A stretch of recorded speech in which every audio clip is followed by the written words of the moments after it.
मी आणि तेजस आम्ही दोघं दुसरीकडे कुठेतरी राहायला जातो. या घरात माझ्या लेकीचं लग्न झालंय बाई, तिचं सासर आहे. मी इथे कशी राहू शकते?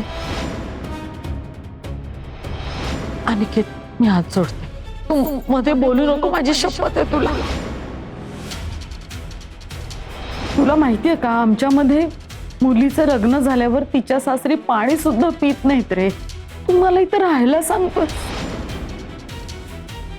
लोक काय म्हणतील याचा विचार कर. मी काय म्हणते ते समजून घे. माझ्या जागी स्वतःला ठेव.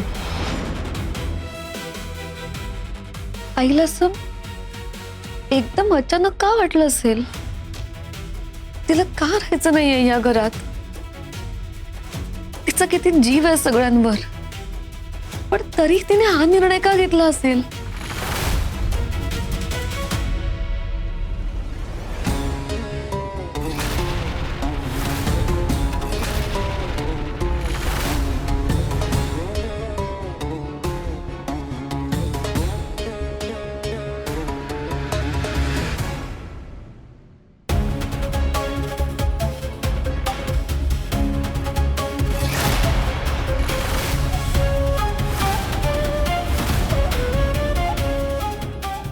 सॉरी, मी डिस्टर्ब केलं का?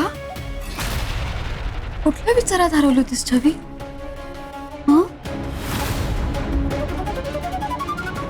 माईंनी असा अचानक का निर्णय घेतला, हाच विचार करत होतीस ना?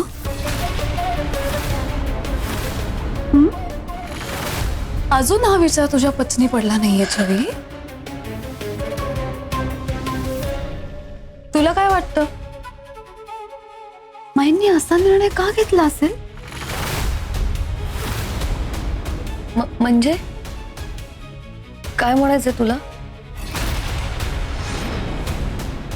किती भोळ्यात ना आपल्या माई, लगेच दुसऱ्याच्या बोलण्यात अडकतात आणि त्या अडकल्या. त्यांनी हे घर सोडून जावं हा विचार मीच त्यांच्या मनात भरवला. नाही नाही नाही नाही नाही,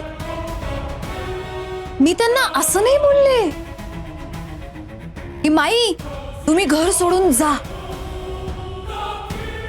मी त्यांना म्हटलं, माई लोक बोलतील, तुम्ही त्याच्याकडे लक्ष देऊ नका. तुम्ही आता तुमच्या लेकीच्या सासरी राहता ना, त्याचं उगाच प्रेशर घेऊ नका. आपल्या माई मनाला किती पटकन लावून घेतात ना गोष्टी, म्हणून त्यांनी असं ठरवलं असणार. शांभवी, तू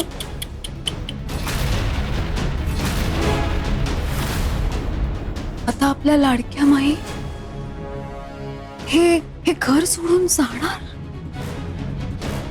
आधीच कितीचं असं आयुष्य राहिलंय माईंचं, आणि त्यात आता उरलेलं सगळं आयुष्य फक्त कष्ट करत घालवावं लागणार त्यांना. अरे अरे अरे अरे, मला विचार करूनच खूप त्रास होतोय. आणि या सगळ्याला जबाबदार कोण? तू.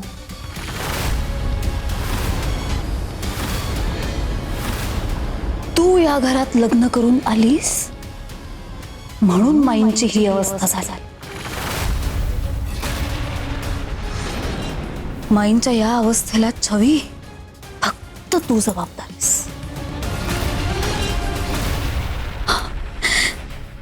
तू आता तुझ्या आईला भेटायला जाशील तेव्हा तुला हेच सगळं आठवेल ना, की कसं आपल्या स्वतःमुळेच आपल्या आईला हे घर सोडावं लागलं.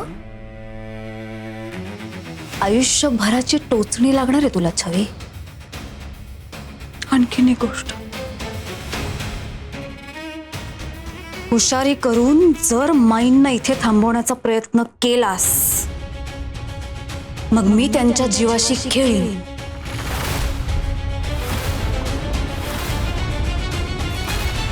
आणि बेबी त्या आहेतच, टोमणे मारून सतत त्यांचा अपमान करायला, नाही का? बघ बाबा आता काय करायचंय तूच ठरव. आता तुझ्यासाठी असं झालंय, इकडे आड आणि तिकडे विहीर. आता आपल्याच आईला आडात ढकलायचं की विहिरीत, हे तू ठरव. आठवतंय तुला काय प्रेमाने याच हाताने पुरणपोळ्या तूप लावून वाढल्या होत्यास मला. काय क्षण होता तो, आठवलं तरी आनंद होतो मला. मी म्हणलं आता तुलाही मी एक घास भरवते कडू कारल्याचा.